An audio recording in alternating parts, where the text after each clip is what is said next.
las respectivas introducciones con respecto a qué es la diplomatura, quiénes somos y en qué consiste y cómo es la estructura, vamos a empezar a hablar entonces de medicina fetal. Aunque no lo parezca, van a ver que al principio no lo va a parecer. Bien, ¿alguien sabe quién es esta persona? A ver, díganlo en el chat. ¿Quién es el que está en la foto? A ver cuántos saben de historia del arte.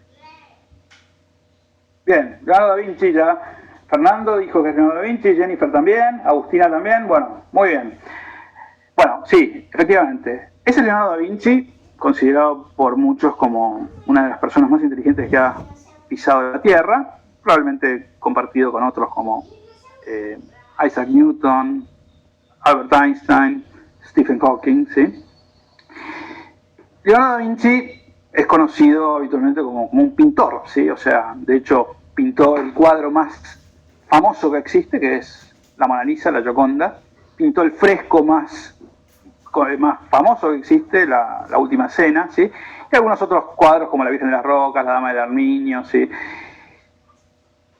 Leonardo nació hacia el final de la Edad Media, ¿sí? En 1452, en un pequeño pueblo de Italia, Vinci, ¿sí? Un pueblo absolutamente mediocre, muy chiquito, ¿sí? Y de hecho nació, fue un bastardo, nació fuera del casamiento. El padre, digamos, después dejó a la madre, ¿sí? Se casó con otro, pero tuvo la precaución el padre de conseguirle un marido a la mujer cuando la dejó, ¿sí? Vivió con sus niñez con sus abuelos, aprendió de chico a dibujar y a tocar la lira, y a los 12 llegó a Florencia para padre, ¿sí? El padre vio que tenía alguna habilidad con la brocha, ¿sí? con la mano artística, y lo puso de aprendiz de Verrocchio, ¿sí? Un pintor de la época, ¿sí? Fue aprendiz entre los 14 y los 20 años, y después empezó a manifestar algunas tendencias un poquito libertinas para la época. Por ejemplo, a los 24 años fue acusado de haber contratado a un prostituto masculino, ¿sí? Bueno, Leonardo después se manifestó abiertamente gay, que para esa época era algo muy, pero muy peligroso, porque te quemaban en la hoguera, ¿sí? Pero él no tenía problema con eso. A los 24 años abre ese estudio, pero empieza a tener una reputación de que es demasiado perfeccionista y nunca termina las obras, ¿sí? El padre le consigue algunos proyectos, ¿sí? Que los abandona porque nunca está conforme con el resultado, tanto que llega casi a ser pobre y tener que decorar, por ejemplo, un reloj para poder tener madera y comida, ¿sí? Para poder vivir. A los 27 nada, se enamora de uno de sus aprendices, ¿sí? Pero para que económicamente le iba muy mal porque nunca logró terminar con sus obras, ¿sí? Para 30 años, y si acá hay gente que tiene 30 años, todavía no echa nada de importancia por lo que es conocido, ¿sí? Decide mudarse a Milán a los 30 años, y algo importante que empieza a hacer es que empieza a llevar algunos libros de notas, ¿sí? O sea, empieza a tomar notas de todo lo que se le ocurría y era una persona absolutamente muy curiosa, ¿sí? Aplica para trabajar de ingeniero militar sin tener absolutamente ninguna experiencia en el tema. Durante su primer año en Milán le va mal, no le dan ningún trabajo ni como artista ni como ingeniero militar. Hace un proyecto de reformar toda la ciudad, que no se lo toman en cuenta. Y a los 31 empieza a trabajar como un empresario del teatro, y de hecho muchos de los dibujos que uno ve de Leonardo, de máquinas voladoras y todo eso, en realidad esos inventos estaban pensados para obras de teatro que se hacían al aire libre, ¿sí? Finalmente en 1483 le dan el primer proyecto de un cuadro famoso, que es La Virgen de las Rocas, que termina, o sea que le toma más de 10 años, ¿sí? Terminar. Era un poquito lento porque era un poquito perfeccionista. A los 25 hace otra cosa importante, sobre todo para nosotros los médicos, que es que empieza a hacer disecciones de cadáveres, y algo que estaba bastante prohibido y había que hacerlo en el anonimato, si digo escondido, porque era muy fuerte la Iglesia Católica en esa época, ¿sí? Para los 37 pinta un segundo cuadro conocido, la Dama del Arminio, ¿sí? Le encomiendan hacer una estatua gigante, ecuestre, que nunca termina, ¿sí? Decide aprender a los 38 años latín, pero no lo logra, ¿sí? También a los 38 hace otra obra importante, que es El hombre de Vitruvio, un estudio sobre las proporciones humanas, ¿sí? Empieza a trabajar sobre geometría, quiere aprender matemática y también le va mal, empieza a escribir algunos tratados sobre anatomía, geometría, mecánica, que nunca publica. A los 43 decide experimentar un poco con la técnica de fresco y en Milán pinta La Última Cena, ¿sí? Que gracias a esos experimentos en realidad se deterioró mucho y es una pintura que podría estar mucho mejor conservada, pero él hizo algunos experimentos con huevo, mezclando la pintura con huevo para que tenga más color y que dure más, porque el tema de frescos es que los tenés que pintar en un momento y terminarlos, y él era un poquito lento para pintar, ¿sí? En el 99 los franceses conquistan Milán y bueno, entonces se va buscando otro patrón. Empieza a trabajar para César Borgia, diseñando algunas armas y vamos a ver algunas que son muy interesantes. Recién a los 51 años empieza a pintar la Gioconda, la Mona Lisa, que nunca la entrega, siempre se la encontraron a él en su cuarto, aparentemente le gustó mucho y algunos dicen que es como un autorretrato, que nunca la entregó, nunca la dio, ¿sí? O sea que bueno, esa es otra cosa interesante de su biografía.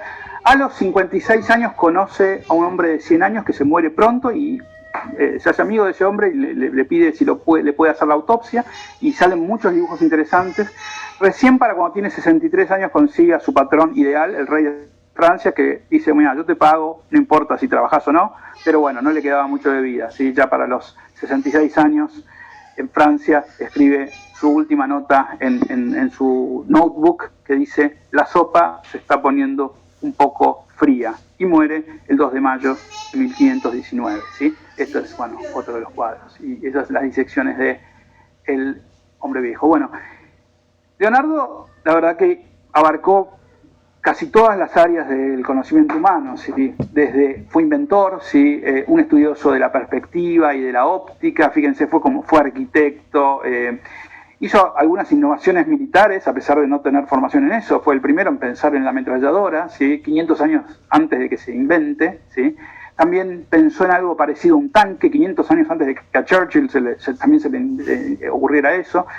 Y fue el primero en hacer estos diagramas así como explotados, donde uno puede ver todas las piezas en contexto en forma tridimensional que uno podría encontrar hoy en día en cualquier manual de ingeniería o con cualquier programa de AutoCAD, ¿sí?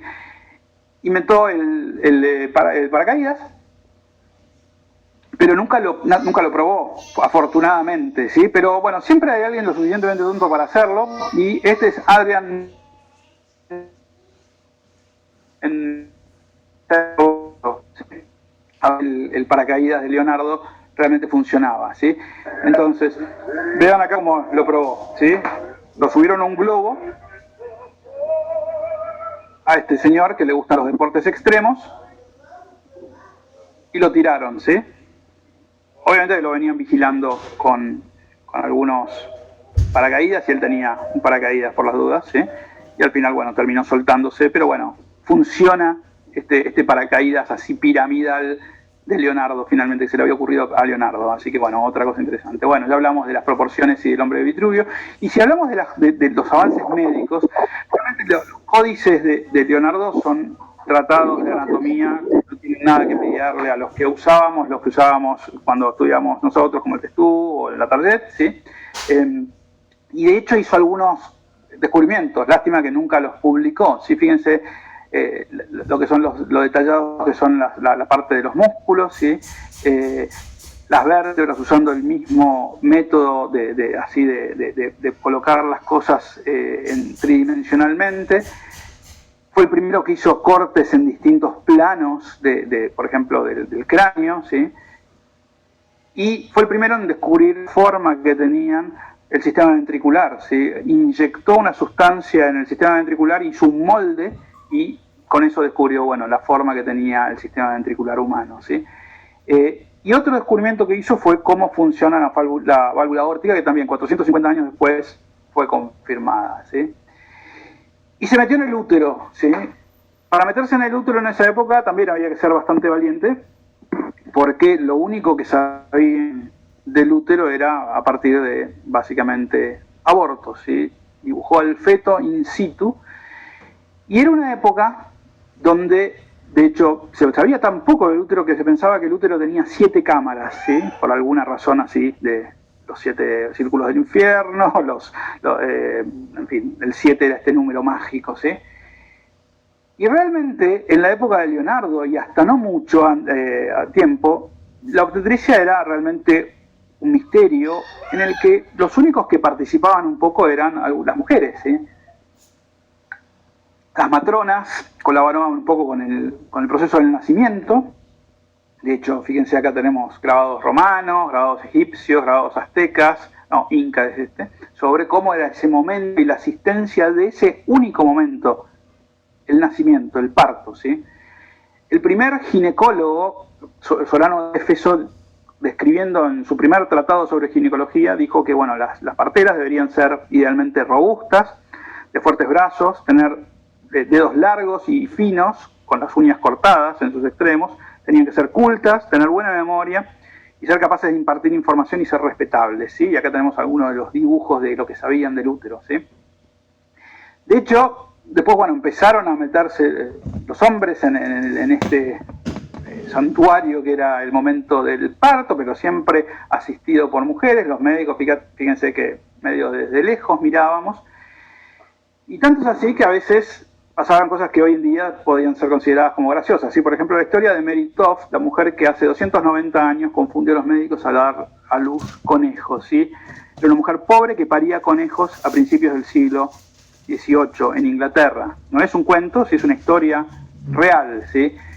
Desde que la escribí, la pobre mujer ha dado a luz 3 nuevos conejos, esto escribía el médico. Todos ellos a medio crecer. El último duró 23 horas dentro del útero antes de morir.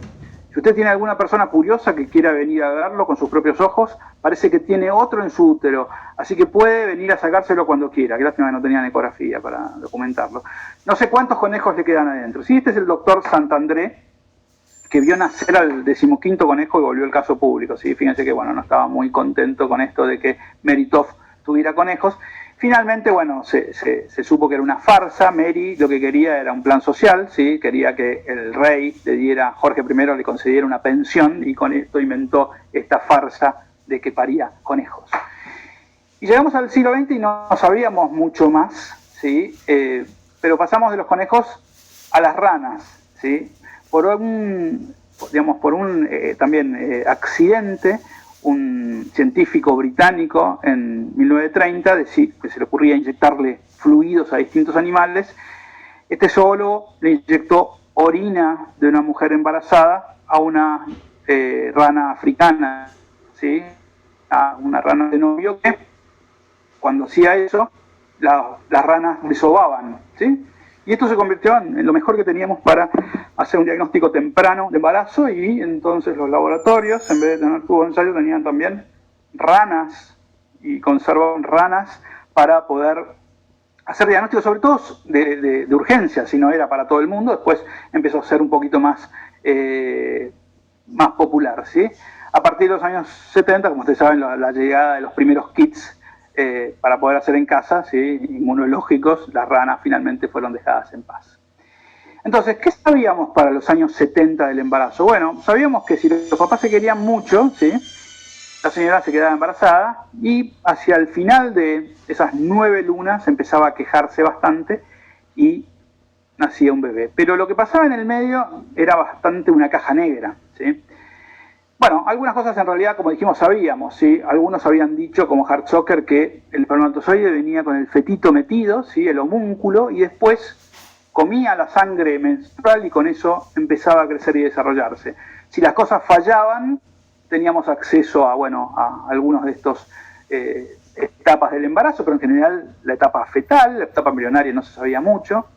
Y después la obstetricia empezó a obtener tecnología de punta, ¿sí? Como por ejemplo esta tecnología, que es una cinta métrica, algunas cornetas de madera, y cuando tuvimos electricidad a alguien se le ocurrió hacer una especie de electrocardiograma al feto con la cardiotocografía.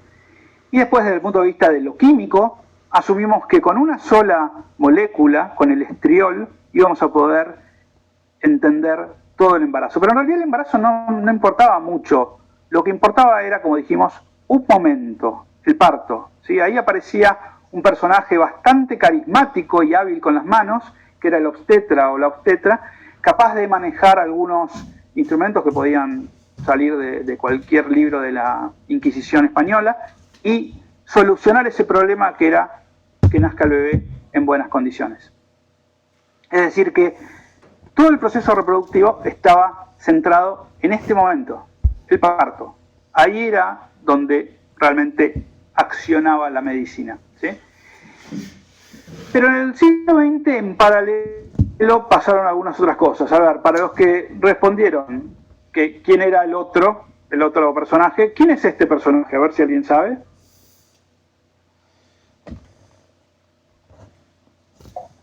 Muy bien, Fernando. Fernando sabe mucho de arte. Es Pablo Picasso. ¿Sí? Pablo Picasso, en 1922, se le ocurrió, como era español, dibujar toros. Y empezó, y dibujó primero este toro, después dibujó este otro toro, después este otro a medida que iba subiendo el nivel de alcoholemia, fíjense cómo, o de alguna otra sustancia, cómo iban variando los toros, y terminó con este toro. ¿Qué estaba pasando? Bueno, lo que estaba pasando era que a fines del siglo XVIII, gracias a avances tecnológicos como el daguerrotipo, la fotografía, el arte, las artes plásticas, sobre todo la pintura, había empezado a sufrir un problema grande, que era que ya no era la mejor en poder representar la realidad, ¿sí? Había otras formas mucho más fidedignas de representar la realidad. Inicialmente la fotografía obviamente era solamente en blanco y negro, pero esto generó que hubiera un movimiento que fue obviamente el arte moderno, donde el arte empezó a moverse desde el realismo hasta la abstracción, desde la objetividad a la subjetividad del artista. Era más importante mostrar lo que tenía dentro en la mente del artista que lo que estaba afuera y quería representar. En las ciencias naturales pasó lo contrario, ¿sí? Esta es una foto, probablemente la foto más famosa de la biología, ¿sí? ¿Alguien sabe qué es esta foto? Se llama la foto 51, la sacó Rosalind Franklin en Londres, en 1953. Cromosoma no, bueno, es algo parecido a cromosoma. Esta es una foto, no, tampoco, no es una mitosis. Esta es una foto de difracción de rayos X de una molécula cristalizada de ADN, ¿sí? Foto como la sacó Franklin, olvidada y ahora rescatada de vuelta por la ciencia, ¿sí? Que era una química que estaba interesada en, digamos, descular la estructura de los ácidos nucleicos, ¿sí? Y entonces expuso su cuerpo a muchos rayos X, como muchos de los investigadores que usaron radiación. Finalmente terminó muriendo de leucemia pocos años después. Y esta foto es la que tomaron prestados Watson y Crick en 1953, cuando fueron a una visita a Londres. Ellos estaban en Cambridge, y a partir de esta foto pudieron imaginarse la estructura tridimensional del ADN, ¿sí? Que fue sin duda el descubrimiento más importante de la historia de la biología, ¿sí? Entonces, en biología lo que estaba pasando era lo contrario. A partir de una foto aparentemente abstracta, estábamos empezando a poder obtener estructura y función. Y en las ciencias diagnósticas también pasó algo parecido, ¿sí? Esto es una foto de la cabeza de un feto en las primeras ecografías, ¿sí? Pueden ver que son líneas, ¿sí? Estas son las dos tablas de la cabeza y este es el eco medio, ¿sí? La hoz del cerebro. Así se podía hacer la cefalometría inicialmente, hizo la cefalometría inicialmente Stuart Campbell. Después pudimos pasar a algo un poquito más fácil de interpretar, como la ecografía 2D, ¿sí? Donde podemos empezar a ver anatomía, y desde hace varias décadas que tenemos también ecografía tridimensional, que más allá de que ha permitido a mucha gente vivir por hacer fotografía fetal más que ecografía fetal, ¿sí? No, la verdad que, bueno, nos ha traído algunas ventajas y nos ha asistido de varias formas en la capacidad diagnóstica. Y ese cambio en la ecografía nos permitió de vuelta abrir el útero, como abrió Leonardo, y finalmente darnos cuenta que ese paciente era el mismo paciente que después tenían los pediatras, ¿sí? Que había otro paciente al que asistir, que era el feto, ¿sí? El mismo paciente que antes en realidad no existía. Y 1965 fue un año interesante por varias razones, ¿sí? Se murió Winston Churchill, los Beatles estaban en pleno auge, ¿sí? Dejaron de dar recitales, Eric Clapton era Dios, las mujeres se vestían con estos vestiditos, con estos conjuntitos, ¿sí? Sharon Tate era asesinada por, o bueno, todavía no era asesinada, pero bueno, estaba de moda y iba a ser asesinada por el clan Manson unos años después. Llegaban las primeras sondas a Marte, que no tenían robots como ahora, como el Opportunity, ¿sí? o el Perseverance, y sacábamos las primeras fotos de Marte y nos dábamos cuenta que no había ni marcianos ni canales. Los soviéticos daban la primera camineta espacial. Teníamos a Ilia, un médico de presidente. Estábamos en guerra con Chile y los Pumas obtenían su nombre y le ganaban a Sudáfrica. Pero al mismo tiempo también salían estas noticias, ¿sí? En la revista Life, una de las revistas que en esa época era la principal, fíjense acá esta ecografía, fíjense cómo hay toda una bolsa de agua para poder hacerla, esto es septiembre 10 de 1965, y esta nota decía: audaces experimentos prometen décadas de vida adicionales, superbebés con cuerpos y mentes mejoradas y hasta una forma de inmortalidad. Esto era como nos imaginábamos el futuro en esa época, fíjense, 2011, ¿sí? La gente caminaba con televisores, con rueditas, había autos voladores que siempre están en todas las imágenes del futuro, pero nunca llegan, ¿sí? Así veían el futuro en los años 30, ¿sí? Fíjense los telefonitos, los videoteléfonos, otra de las obsesiones que hemos tenido los humanos, que finalmente hemos logrado, ¿sí?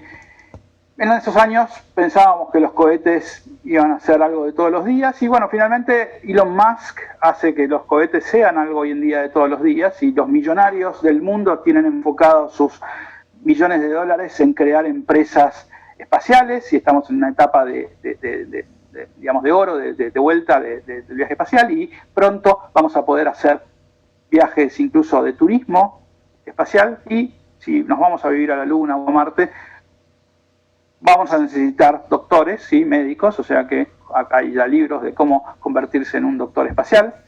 Con respecto a los videoteléfonos, bueno, ya existen y no son una novedad, incluso el año para incluso hacer o ejercer nuestra profesión, ¿sí? Como médicos, la videollamada.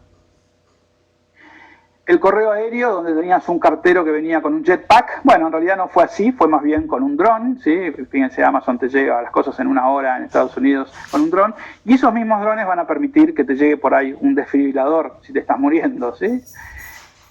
Autos autónomos, bueno, todavía no hay muchos, pero ya la tecnología está, hay una cuestión regulatoria con respecto a los autos autónomos, pero estos autos autónomos van a permitir ya tener ambulancias autónomas que lleguen al lugar sin tener que nadie, digamos, ningún piloto. ¿Sí? ¿Dónde? Con respecto a la realidad virtual, bueno, también no era esta maquinita con antenas, sino que fue algo más bien así, que primero empezó más bien por los juegos, pero que hoy en día se ha metido en el quirófano y que nos permite a los cirujanos incluso practicar algunas cirugías antes de tener que hacerlas, ¿sí? Y el futuro, bueno, llegó, pero no fue exactamente como se lo imaginó Marty McFly. Hay algunas cosas que ocurrieron, sí es verdad que tenemos videochat y que los autos usan, digamos, combustibles alternativas, pero siguen sin volar, no tenemos mini pizzas deshidratadas y el fax está en la historia, ¿sí? Pero en tecnología médica hay cosas interesantes que han ocurrido en los últimos años, y como por ejemplo hoy en día podemos conectar un traductor directamente a nuestra computadora de bolsillo, que algunos todavía siguen llamando teléfono, ¿sí? Se pueden imprimir prótesis por impresoras 3D, se pueden usar, digamos, sensores, como por ejemplo en cualquier teléfono uno puede tener, perdón, en cualquier reloj uno puede hacerse un electrocardiograma, o en cualquier reloj no, en algunos relojes especiales pueden hacer electrocardiogramas y pronto va a estar disponible glucemia, ya está disponible oximetría de pulso, y todos esos datos nos van a ayudar también a entender más cómo funciona, digamos, nuestro cuerpo, ¿sí? Desde solamente mirarlo cuando voy al hospital, lo voy a poder mirar todo el tiempo. Podemos con una gota de sangre hacer una historia de exposición a muchos virus conocidos, ¿sí? En los últimos 10 años. Y la secuenciación exómica, ¿sí? La secuenciación de genomas ha explotado y hay más de 1 millón de genomas humanos, y esto sigue subiendo a una velocidad exponencial, y vamos a hablar mucho de esto. Tenemos tecnología de edición genómica ya, que era algo que venía muy lento gracias a CRISPR, y vamos a hablar bastante de CRISPR. Y el médico más inteligente del mundo, el mejor médico, ya no es humano, es una computadora, ¿sí? Y en la obstetricia, mientras tanto, seguimos con cornetas de madera, cintas métricas y rueditas de papel. Y seguimos siendo expertos en partos, ¿sí? Bueno, tenemos que evolucionar, ¿sí? Sin duda, tenemos que evolucionar. Pero bueno, algunos de ustedes me dirán, la obstetricia es una especialidad muy sacrificada, o sea, los partos son a las peores horas. Y eso es verdad. De hecho, se hizo un estudio hace unos años en Londres, ¿sí? Donde los investigadores encontraron que 30% de los nacimientos realmente ocurren de lunes a viernes de 9 a 5, que es el horario que hace un médico en Inglaterra, ¿sí? Mientras que el 70% ocurren fuera de horarios laborales, ¿sí? Si miramos un poco los partos espontáneos, fíjense que la hora media a la que nacen los bebés no son las 9 de la mañana, son en realidad las 4 a.m., ¿sí? Entonces, bueno, esto complica un poquito tener una vida social y tener una digamos, salud mental. Ahora, si hacemos, esos son el 63% de los nacimientos en este estudio, ¿sí? Si hacemos una inducción, quizás las cosas mejoran, sí, pero bueno, la inducción, por alguna razón, la media del horario de nacimiento de las inducciones es la medianoche, lo cual también nos complica desde el punto de vista de por ahí de ir a un asado, ¿sí? O ir al cine. Y esos son el 30% de los nacimientos. Y solamente logramos que las cosas funcionen en forma socialmente aceptable cuando hacemos cesáreas electivas, ¿sí?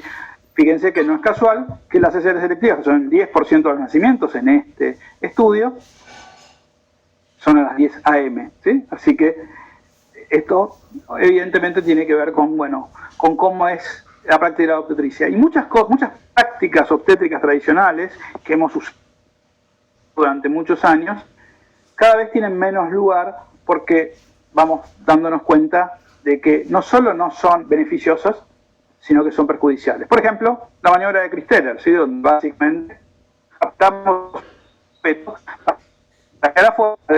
por el ¿sí? Más allá de los efectos que esto pudiera tener sobre el cráneo y el cerebro del feto, esto es muy malo para la madre, algunos de ustedes ya lo sabrán, porque ya lo habrán experimentado, ¿sí?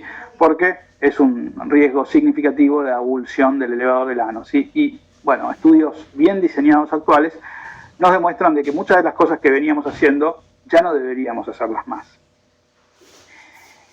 Y entonces, ¿qué pasa si les hacemos todas una cesárea? ¿Sí? Bueno, por ahí solucionamos las cosas, preservamos el piso pelviano a las madres y a las 11 de la mañana estamos en casa, ¿sí? Bueno, no es tan así porque fíjense que hay estudios recientes que muestran que la cesárea se asocia a riesgos en el desarrollo neurológico y trastornos psiquiátricos en la descendencia. A ver, no se sabe por qué, pero bueno, este metaanálisis mostró esto, ¿sí? Se cree que puede tener que ver con que, bueno, muchas cesáreas se hacen en pacientes que tienen, digamos, un embarazo afectado por alguna patología, y esto a esto antecede o subyace sobre todo estrés prenatal. El estrés prenatal está demostrado que aumenta el riesgo de esquizofrenia en los niños, tanto en humanos como en estudios animales. No se conocen, digamos, todavía todas las rutas, hay algunas que se han propuesto, pero es bien conocido que un embarazo, digamos, con un medio hostil intrauterino se va a asociar a más riesgos del desarrollo, del neurodesarrollo, digamos, en esos niños. Entonces, y aparentemente si el nacimiento es por cesárea, eso es mayor, ¿sí? Y la otra cosa que sabemos también es que las embarazadas, o sobre todo cuando las médicas se quedan embarazadas, y eso sería un buen ejemplo, en general son siempre un caño, ¿sí? Bien, o sea, ustedes lo sabrán, pero la chance de tener un mal resultado si una paciente es médica en el embarazo son bastante altos. Fíjense que, por ejemplo, tener turnos rotatorios, es decir, tener turnos distintos todos los días, o trabajar de noche en forma fija, o trabajar más de 40 horas, se asocia a un odds ratio de parto prematuro, digamos, digamos 13-21% más alto que en un embarazo que no lo tiene. ¿Sí? De hecho, lo más peligroso es trabajar de noche o más de 40 horas, ¿sí? Porque fíjense cómo aumenta esto el riesgo también de no solo de parto prematuro, también sino de aborto, ¿sí? Y las mujeres que trabajan más de 55 horas tienen además un 10% de aumento de tener un parto complicado de pretérminos. Estos, digamos, son los forest plot, vamos a ver muchos en este curso. Sí, los forest plot son la forma visual en la que en un metaanálisis uno ve la distribución de la media y de los intervalos de confianza de los distintos estudios, y fíjense que acá el diamante, la medida sumaria, es significativa hacia la derecha, lo cual digamos, hace que sea mejor un turno día que un turno noche, ¿sí? Si uno trabaja, por ejemplo, si hace guardia si no duerme, ¿sí? Acá tenemos el resumen de la mediana, ¿sí? De todos los estudios y los intervalos de confianza, que en este caso, bueno, fíjense que no cruzan la unidad, por lo cual es estadísticamente significativo, ¿sí? Esto es turno noche y riesgo de aborto, significativamente más alto, y trabajo más de 40 horas a la semana y riesgo de parto prematuro, también significativo. Así que bueno, esto nos dice un poquito cómo si el embarazo no tiene un curso ideal, las cosas pueden salir mal, ¿sí? ¿Cuál podría ser el mecanismo? Bueno, dijimos que el estrés está implicado en muchos, y la vía del estrés tiene que ver con activación del cortisol, la aldosterona.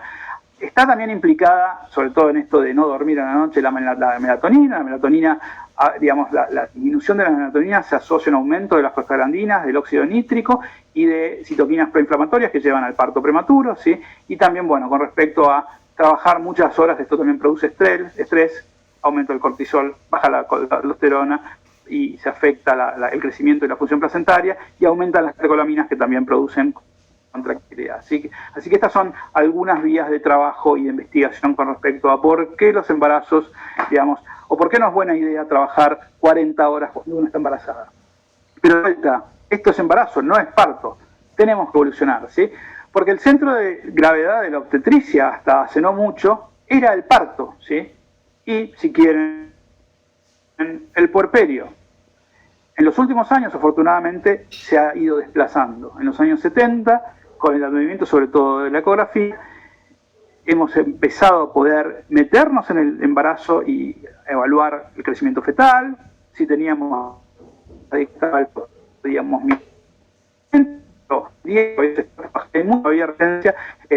pero hay muchos estudios interesantes sobre cómo colabora la ecografía en sala de partos, ¿sí? En los años 80 pudimos empezar a diagnosticar alteraciones anatómicas, y a partir de los años 90 incluso pudimos empezar a meternos más con patologías como aneuploidías, poder hacer diagnósticos cada vez más tempranos de malformaciones y poder evaluar la placentación y actuar tempranamente en la prevención de disfunción placentaria, ¿sí? Este es el nuevo eje, el nuevo centro de gravedad de la obstetricia. Ya no lo es el parto, ¿sí? Y esto ha hecho que nos movamos de este momento, que era el parto, a etapas cada vez más tempranas, ¿sí? Y que la obstetricia se vaya convirtiendo de a poco en medicina embriofetal, ¿sí? Es decir, abrir esta ventanita y mirar adentro, ¿sí? Nos ha ayudado mucho la ecografía, ¿sí? Y bueno, y esto que si yo lo mostraba en foto por ahí hace 10 años, parecía, alguno podía tener la duda de si fuera un preparado embriológico. Hoy en día todos sabemos que son fotos ecográficas, ¿sí? Con estas fotos podemos participar y ser testigos privilegiados del desarrollo humano, tanto en etapas fetales, incluso ver las expresiones de los fetos, ¿sí? Y que los padres las puedan ver y con eso desarrollar una mayor unión desde antes del nacimiento con sus hijos, poder observar el complemento fetal, poder estudiar los embarazos dobles, poder ser más claros en la transmisión de la información cuando hay un problema, ¿sí? Cuando hay una patología fetal, y cada vez hacer más embriología en tiempo real, ¿sí? Poder evaluar el desarrollo temprano humano, incluso en etapas tempranas de la organogénesis, cómo se está desarrollando, y cada vez movernos hacia un diagnóstico más precoz, ¿sí? Y no solo anatomía, ¿sí? Sino también función, ¿sí? Y incluso, bueno, hay nuevas tecnologías que hasta nos permiten navegar tridimensionalmente dentro del feto para poder, supongamos, si tengo que hacer algún procedimiento fetal, me tengo que meter en la garganta del feto, por ejemplo, si quiero hacer una oclusión traqueal, una hernia fragmática severa, poder, antes de hacerlo, estudiar un poco la anatomía de a dónde me voy a meter y cuáles son los potenciales desafíos que tengo si quiero hacer una intubación prenatal, ¿sí? Esto ya existe y se puede usar, ahí vemos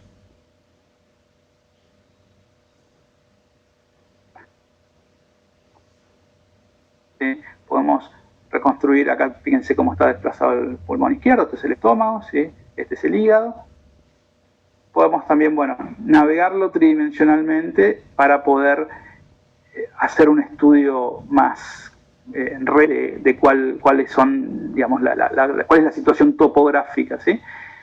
Esto todavía no es algo, obviamente, de todos los días, pero cada vez se va emitiendo más en la práctica, por lo menos de los centros más avanzados en, digamos, diagnóstico y tratamiento fetal. Y además, como dijimos, podemos ver que la función sí, ha mejorado mucho y ha habido grandes avances en lo que es el Doppler, que ya no solo se aplica al Doppler fetal, sino también se puede aplicar cada vez más al Doppler placentario. Y de vuelta, esto nos confirma más que nunca que nuestro paciente empieza antes, ¿sí? Empieza antes que la pediatría y de hecho nosotros somos los primeros pediatras. Hemos podido abrir entonces esta caja negra y mirar entonces el desarrollo cada vez más temprano, ¿sí? Poder diagnosticar cada vez más temprano, poder evaluar la función y la fisiología fetal en etapas prenatales cada vez más tempranas y también la materna, acá la placentaria y la materna, que también nos han permitido identificar cuáles son las pacientes que son más propensas a desarrollar complicaciones y ensayar en ellas algunos tratamientos, ¿sí? Cada vez tenemos técnicas complementarias más poderosas, la resonancia fetal, de la que vamos a hablar bastante en este curso, técnicas de biología molecular, y esto nos ha abierto la puerta a poder hacer tratamientos que antes parecían, digamos, imposibles, como por ejemplo hacer cirugías fetales como las podríamos hacer en un niño. Esta es una foto de una cirugía fetal nuestra de mielomeningocele, de lo que vamos a hablar mucho. Es decir, de alguna forma ver cómo se construye un ser humano, ¿sí? Ok, todo muy lindo, ¿sí? Me encanta todo, pero la realidad es que es viernes a la tarde y tengo el consultorio de obstetricia lleno, ¿sí? Ahí me están esperando todo y muy linda el 3D y la cirugía fetal, pero yo hago obstetricia, ¿me entendés? Entonces, ¿cómo hago cuando esta señora viene con un fajo de papeles en donde me dice que en la última ecografía, así casi como al pasar, el ecografista puso comentario, se constata intestino hiperecogénico, ¿sí? Lamentablemente, el obstetra que acá tenemos sentado, la última vez que escuchó algo sobre intestino hiperecogénico fue en Sojiva 2006, ¿sí? Y no lo tiene muy en claro, pero la señora ya le trajo 20 páginas de Google, ¿sí? Y tiene que enfrentarla y decirle, bueno, a ver, ¿qué significa tener un intestino hiperecogénico? ¿Sí? O, por ejemplo, este otro informe que dice, este informe no viene de una salita, este informe viene de uno de los hospitales universitarios más importantes de Capital Federal, ¿sí? Que incluso hacen terapia fetal, y dicen, se menciona defecto a nivel posterior de la calota compatible con encefalocele, intestino hiperecogénico. arreglate, nada más. Andá vos a saber qué hacer y qué significa. O este otro comentario, se evidencia edema subcutáneo generalizado. Se sugiere controlar en el lapso prudencial, vaya uno a saber de qué plazo estamos hablando, ¿qué es prudencial? ¿Un día? ¿Una hora? ¿Un mes? ¿Después del nacimiento? Y correlacionar con datos de laboratorio. ¿Qué datos de laboratorio? ¿Cariotipo? ¿Exoma? ¿Hemograma? ¿Eritrosedimentación? Bueno, estos son informes reales. ¿Y por qué pasa esto? Pasa porque históricamente todos los que estamos en los cuidados perinatales tenemos en general una formación bastante deficiente, ¿sí? Quizás los mejores, los que están mejor parados son los pediatras, y los pediatras que se ocupan de, digamos, de perinatología, los neonatólogos, por lo menos tienen una formación posbásica, ¿sí? Han hecho medicina, han hecho pediatría y después han puesto por encima neonatología. Pero neonatología es también ser terapista, ¿sí? En general, en las residencias de neo no te enseñan sobre patología fetal. Vas a ver algunas patologías neonatales, pero no sabes mucho de patología fetal. Algunas cosas de obstetricia tenés que saber para pelearte y echarle la culpa al obstetra de todo lo malo que le pico. De genética, sí, viste algunos chiquitos raros y vino el obstetra y por ahí te acordás 2 o 3 síndromes, ¿sí? El de Down y un par más. Y después, desde el punto de vista de las imágenes, sabes de imágenes, pero de imágenes postnatales. Los obstetras estamos peor, porque hicimos medicina y tocogineco. En tocogineco nos enseñaron cómo se llaman los forceps, ¿sí? Está el de Killan, está el de Simpson, pero mucho de patología fetal, salvo si te tocó alguna paciente que tenía alguna de esas raras malformaciones, uno no aprende, ¿sí? Neonatología, sí, algunas cositas, ¿sabes? También para pelearte con el neonatólogo y defenderte. Genética, ¿qué era eso? Era esa materia que cursé durante una semana, 2 semanas en la facultad. Mendel, ¿no? Bueno, imágenes, algunos tienen la suerte de aprender algo de ecografía, pero no de rutina. En los hospitales públicos no hay una rotación de ecografía, y estos son los ojos del obstetra. Y después, bueno, los que hacen imágenes en general tienen que abarcar todas las imágenes de todo el cuerpo, entonces el feto probablemente sea una anécdota y saben un poquito de fetal, pero no tanto de patología fetal, no tanto de neonatología, salvo que se hayan especializado. Genética, ¿qué era eso? Obstetricia, ¿qué era eso? Y por último, los que saben de genética son básicamente gente que quiso ser pediatra y que le gustaban los chiquitos raros, ¿sí? Pero que nunca pudo curar nada, ¿sí? Que hoy en día, bueno, están empezando a curar cosas y nos estamos moviendo hacia una época donde básicamente la medicina se está convirtiendo en una rama de la genética, ¿sí? Es como lo que le pasó a los infectólogos, ¿sí? Los infectólogos estaban algunos en una salita de control de infecciones y cada tanto les decían, mirá, hubo un brote de Klebsiella, y de repente tuvieron su orgasmo este año con una pandemia. Se convirtieron en los médicos más solicitados del mundo. Bueno, los genetistas les está pasando algo parecido. Todos estos vectores han hecho que surgieran en los últimos años las unidades de medicina fetal. Por un lado, que el feto se convirtiera en un paciente real, que tengamos mejor equipamiento para realmente saber lo que le pasa, y que nuestros pacientes sean cada vez más sofisticados. Y ahora, si le decimos holoprosencefalia, en vez de tener que irse a la Biblioteca Nacional y pedir que el bibliotecario le busque lo desempolve y leer qué diablos es, saca el celular y en 10 minutos sabe más que vos sobre los tipos de holoprosencefalia. ¿Sí? Entonces, todas esas cosas han hecho que en el mundo, sobre todo a partir de los años 80, y en el hemisferio sur, donde las cosas llegan en general más tarde, vayan surgiendo unidades de medicina fetal. ¿Sí? Después vamos a ver qué hacen las unidades de medicina fetal. Y surge una nueva especialidad o una nueva subespecialidad, que es la fetología. ¿Sí? Tenemos el neonatólogo, que se ocupa del recién nacido, tenemos el obstetra, que históricamente se ocupaba del parto y de la parte de afuera, la madre, ¿sí? La panza, pesarla, tomarle la presión, pedirle análisis, mirar las ecografías, pero aparece un nuevo especialista, que es el médico del feto, ¿sí? Que antes no existía. Y el problema es que la capacidad de formar especialistas en esto es bastante limitada.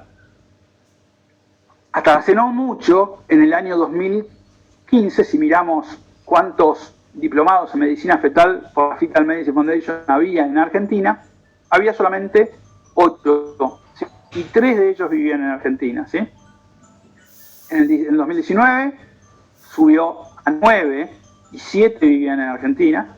Para el 2021, para este año, hay 14, va de a poquito subiendo bastante, y 9 viven en Argentina, ¿sí? Si estos fueran los únicos que pudieran evaluar embarazos de alto riesgo, y asumiendo, supongamos, por tirar así a ojo de buen cubero, que el 20%, 1 de cada 5 embarazos son de alto riesgo, que algunos estudios dicen que son más, que nacen 750.000 niños al año en Argentina, y que hay 249 días laborables, cada uno de estos médicos fetales, cada uno de estos fetólogos debería ver 16.711 embarazadas de alto riesgo al año, ¿sí? Es decir que vería 67 pacientes nuevas por día, todos los días, sin vacaciones. Evidentemente no dan abasto esos médicos, ¿sí?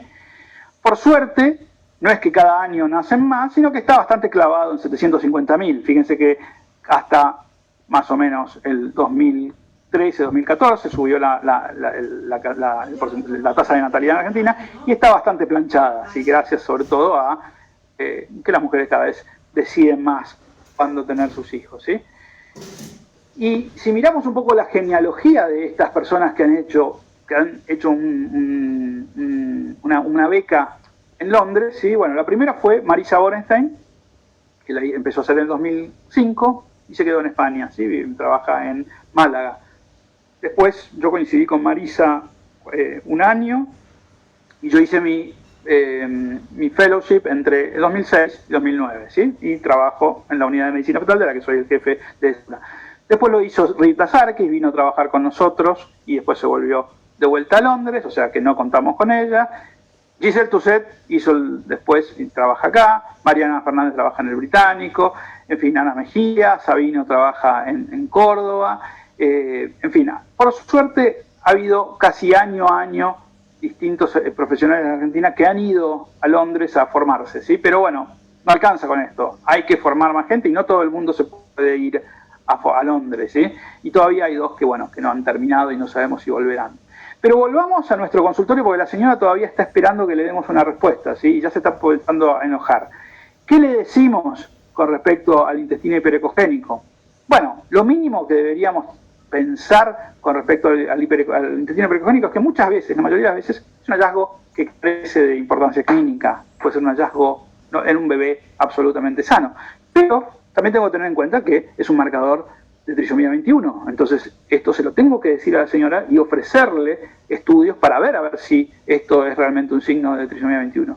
También puede ser un signo, en un 2% de los casos, de fibrosis quística, ¿sí? Y la única forma de saberlo va a ser hacer algún estudio en los padres, porque como ustedes saben, la fibrosis quística es una enfermedad autosómica recesiva, es decir que forzosamente los padres tienen que ser ambos portadores. O puedo hacer directamente un estudio de 30 mutaciones como mínimo en el feto con una técnica invasiva, ¿sí?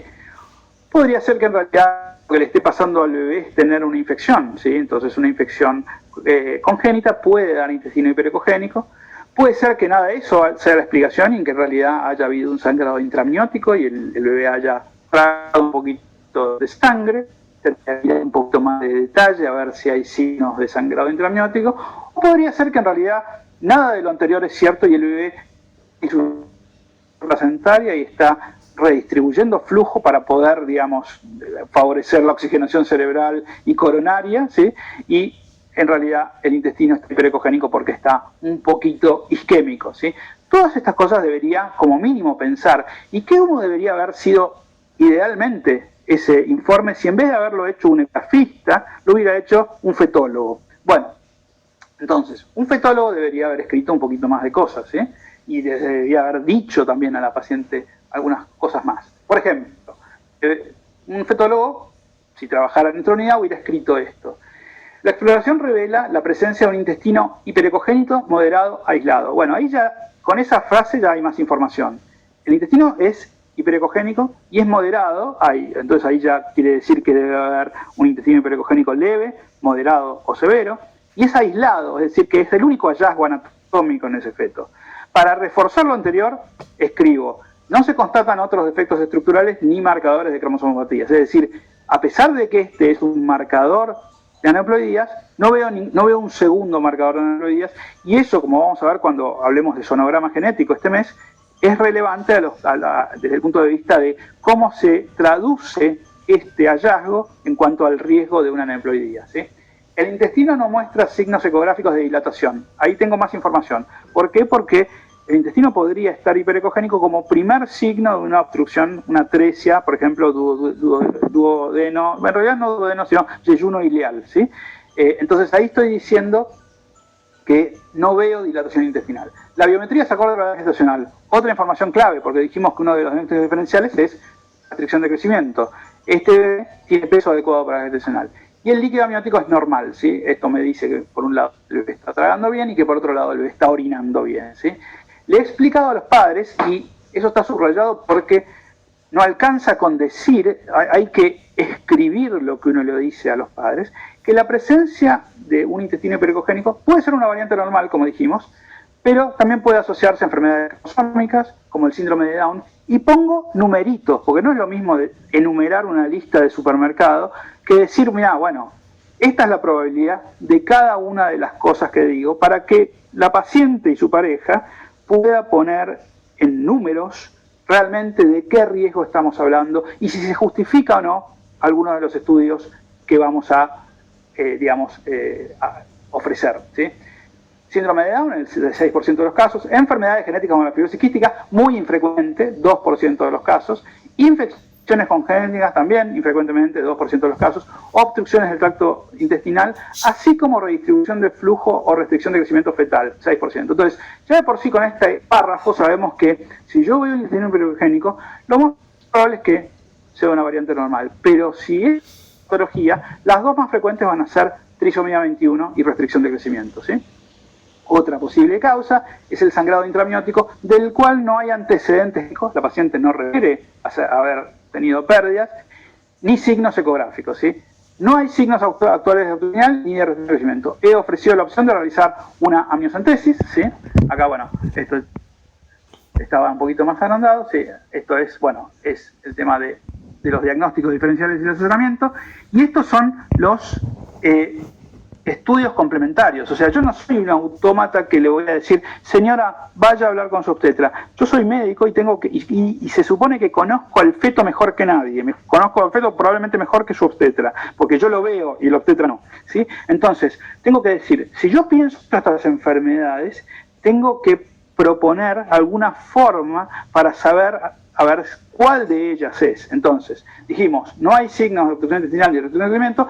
Entonces, he ofrecido, he hablado, he discutido con los padres con respecto a la opción de hacer un método invasivo, una punción, cuál es el riesgo de la punción y qué es lo que pretendo saber si el bebé tiene una aneuploidía.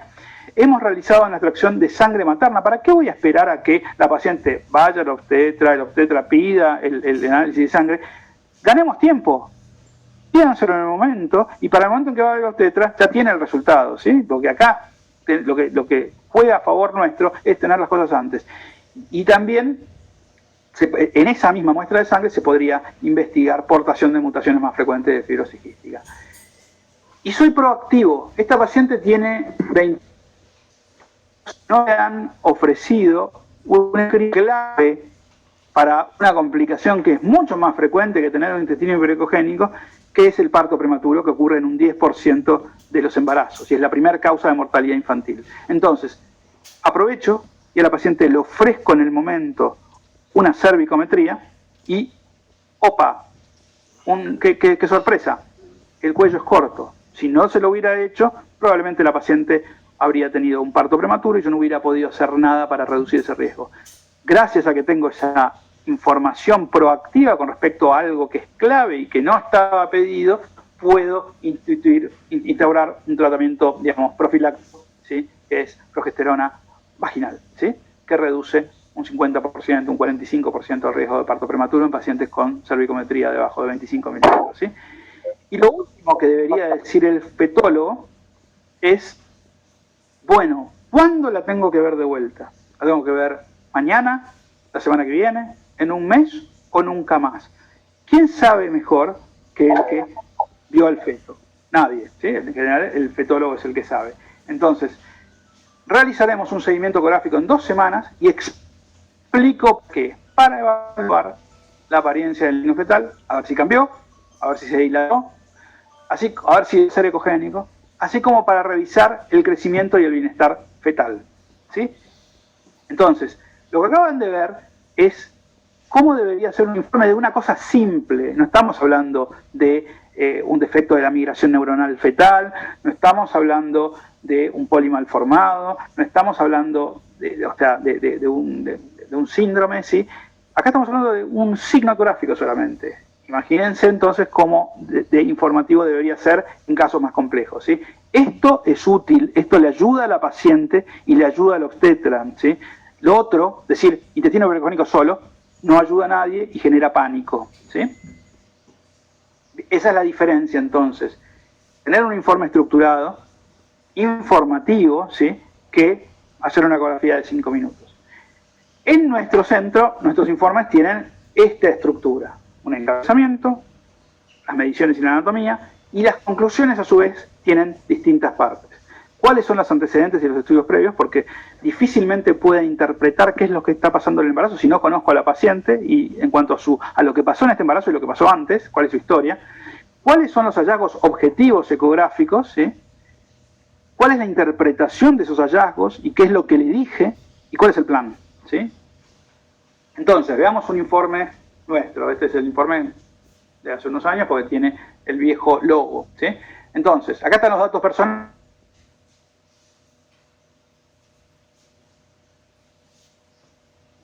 Datos demográficos, biométricos, fecha de última menstruación, historia obstétrica, ¿sí? Historia familiar, cirugías, enfermedades crónicas. Fíjense que, por ejemplo, historia obstétrica, todos los embarazos que tuvo, aborto a las 6 semanas. Este es un caso de una paciente que había tenido un montón de embarazos y fíjense, había tenido un aborto espontáneo a las 6 semanas, después un recién nacido de 40 semanas, sin complicaciones, 2 chicos después normales, otro normal, y una muerte fetal intrauterina a las 38 semanas de un masculino que la paciente trae, o sea, dice, ese bebé se murió de causa desconocida. Y yo le pregunto, cuando le estoy haciendo el asesoramiento, ¿tenés la autopsia acá? La paciente no era cajera, era bióloga, ¿sí? Pero bueno, me dice, sí, tengo la autopsia, pero no había nada. Me da la autopsia, y en la autopsia dice hemorragia pulmonar. Este bebé al que estábamos viendo había sido derivado por una ventriculomegalia severa en el 3er trimestre. Entonces, ahí ya aparece que tenemos un hermanito que tuvo un sangrado pulmonar y este bebé tiene una ventriculomegalia severa, es decir, una dilatación de los ventrículos laterales mayor a 15 milímetros, que una de las causas puede ser una hemorragia cerebral, ¿sí? Además, en los antecedentes, el marido de ella había tenido un evento trombótico antes de los 40 años, lo cual es raro. Entonces, antes de apoyar el transductor, esos 3 datos a mí me hacen pensar que probablemente en este feto haya una diátesis hemorrágica, ¿sí? Los padres sean portadores de mutaciones recesivas, que a ellos les dan algún síntoma como una trombosis o nada, pero los bebés que les tocan estas dos opciones pueden tener trastornos y hemorragias prenatales, ¿sí? Pero bueno, digamos, entonces, esto es la utilidad entonces de los datos demográficos, geometría, la edad de la paciente, en este caso fíjense esto es las mediciones de simetría, ¿sí? Fíjense que dice los ventrículos cerebrales están en 23 y 29 y tiene ventriculomegalia severa. Y además, acá comentamos otro hallazgo, el ojo derecho presenta irregularidad de la pared posterior con dudoso contenido heterogéneo hiperecogénico de la cámara vítrea. ¿Qué es eso? Una hemorragia ocular, ¿sí? Bien. Después el resto del bebé no tiene nada más. Seguimos. Acá, bueno, tenemos el Doppler, ¿sí?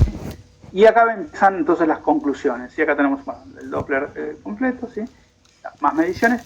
Y entonces, ¿qué ponemos? Primero, en la primera parte, antecedentes y ecografías previas. Entonces, contando un poquito la historia. Es una gesta 8 con un aborto 1 y 6 partos, con antecedente de muerte en la 6ª intraútero, en la 6ª gesta con autopsia que informa hemorragia cerebral grado 4 y hemorragia pulmonar. Pareja con antecedentes de trombosis venosa profunda, secundaria a déficit de proteína C. Screening de aneuploidías en el primer trimestre con un riesgo intermedio de trisomía 21, 1 en 300.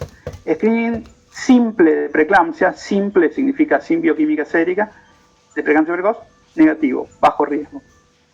¿En qué hemos basado la edad gestacional? He basado la edad gestacional en la longitud cefalolarga de una ecografía precoz realizada en otro centro. Yo tengo que poner el marco de referencia de